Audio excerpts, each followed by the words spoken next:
अस्सलाम वालेकुम नाजरीन।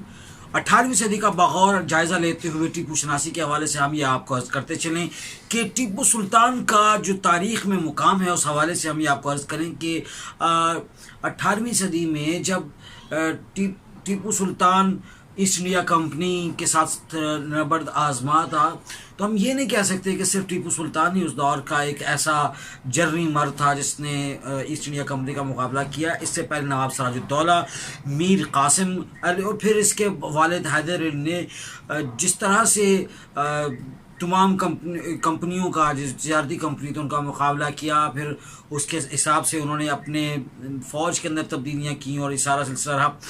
अब दूसरा इसका नुक्ता बड़ा अहम है, वो ये है कि लीडर या रहनुमा कोई वही कौम का अपने लोगों के दिलों के अंदर घर कर सकता है या रहता है, ज़िंदा रहता है, जो अपने और अपने लोगों और अपनी आवाम के साथ जिसकी खलीज कम से कम होती है।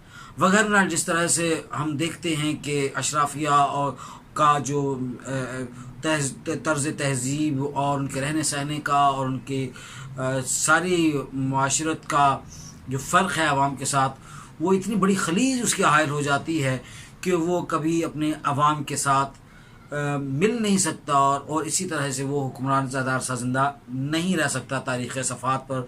असल में लोगों के दिलों में ज़िंदा रहना ही कायदियत है और यही एक लीडर का काम है। पाकिस्तान के हवाले से बात करते चले तो इस तरह से तो हम देखते हैं कि हमारा जो अशराफिया पर मबनी जमहूरी निज़ाम है, यही बेचारा आखिरी सांसें ले रहा है। मुग़लों के असबाब के हवाले से बात करते हैं कि उनका ज़वाल किस तरह से आया। 16वीं सदी में बड़ी कंपनियाँ वलंदेज़ी जो हिस्पानवी कंपनियां हैं और फिर स्वीडन वगैरह ये यहाँ पे मौजूद थे, इन्होंने बड़ा काम किया। 1600 में ईस्ट इंडिया कंपनी आई, 1616 में आकर उन्होंने यहाँ पे काम शुरू किया। मुग़लों के पास बहरी बेड़ा नहीं था, हम पढ़ते सोचते आए और फिर हम अंग्रेज़ से आशना थे।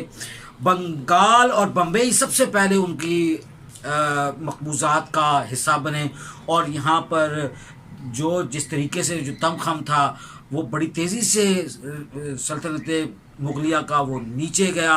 1707 में औरंगज़ेब आलमगीर की वफ़ात के बाद उसका जो ज़ौफ़ था वही सल्तनत उस्मानिया की तरह, जिस तरह आखिर में उनका ज़ौफ़ आया, इसी तरह इनका भी बुढ़ापा सल्तनत मुग़लिया का, आलमगीर का बुढ़ापा गिना जा सकता है।